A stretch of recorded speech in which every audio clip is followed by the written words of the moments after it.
Hey guys, it's Joking2 here, welcome to my video. Today I'm going to be showing you how to set up password locks onto folders and how to make it secure using Notepad, which is a program that basically all computers have. If you can't find it, just go to Start and select, just type it in there, it should come up.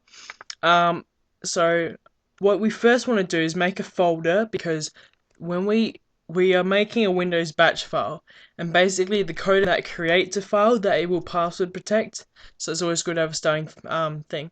So let's click on this and we'll come into here and we'll set up a text document. Okay, doesn't matter what you call it, but let's just put that there for a sec. Now we do need coding for this, and so yeah, we're gonna need coding. I'm pretty sure it's here. This is the basic locker coding. I will show you all this and what it all means in a second. So we'll just copy this and bring that down.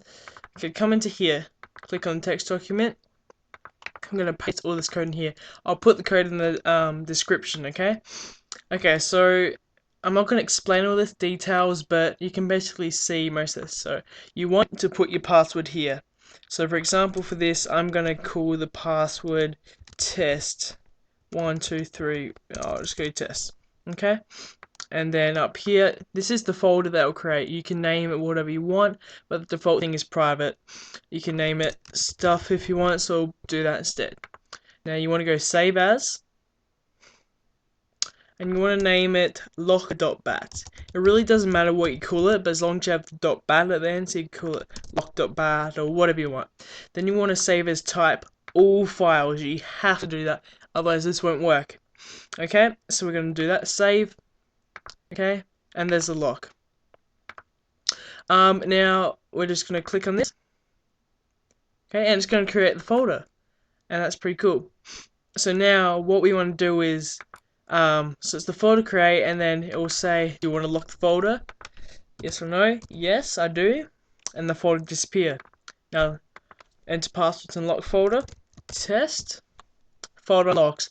Now the problem with not securing it with using Advanced Bat to EXE Converter version 2.74 is that anyone that knows what they're doing can right click on it and hit edit, and they can see all this sort of stuff. We'll change that back to private.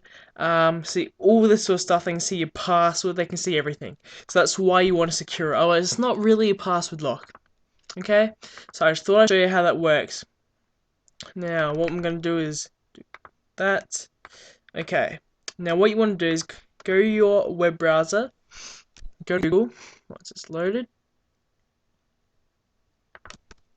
and we want to type in Advanced Bat to EXE Converter, okay, and click the first link, bat.execonverter.com. Click on this. It tells you a bit about it and what it does. And then come down here and you will click on this link, okay? I've already downloaded it, so I'm not going to try anything, but that's what you want to do.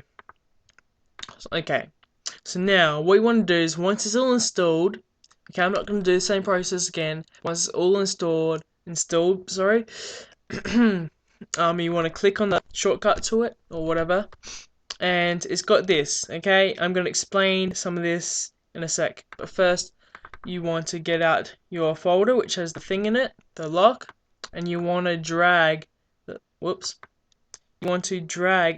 into here. You can either just go into it, copy all the code and put it in here, but it's best to do it this way. Okay, and we'll load all the code into it. Okay, so we've got a password test, and the folder name is private, and it's got all the same sort of code, but it's just highlighted in certain bits. Now, to make it so people can't edit it, what you want to do is go to File, Build EXE, okay?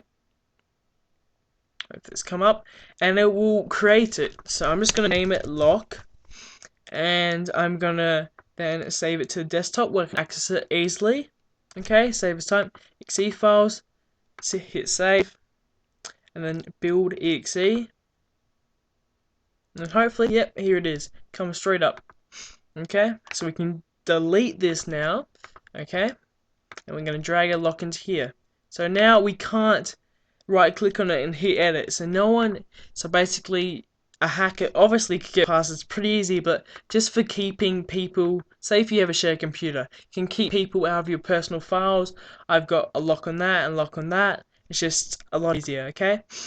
Um, okay, let's just get straight back into it, okay?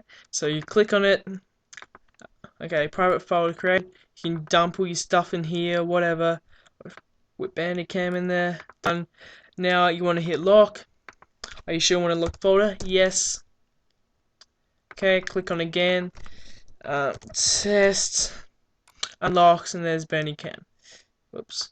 Okay, so the one thing you got to be careful about is to, let's say we lock it, okay? Okay.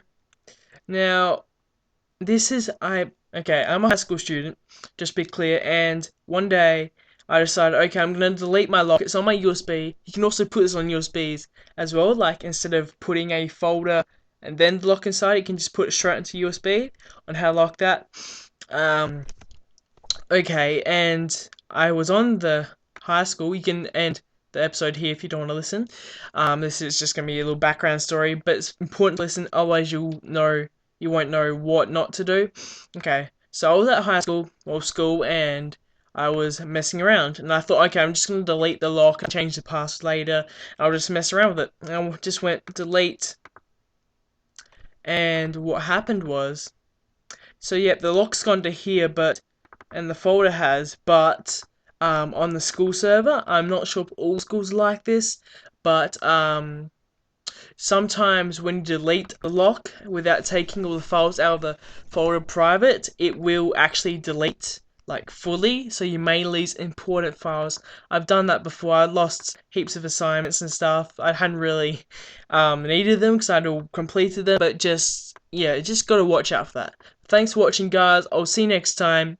In the next episode, I might cover how to know about how your computer is, and like if the hard drives, is healthy, or how to detect and fix problems and stuff. So yeah, if you want to watch that, it'd be really cool. And I can tell you how to fix up your computer, for example. Okay, I won't delve into it right now, but just please watch my video, and I'll see you next time.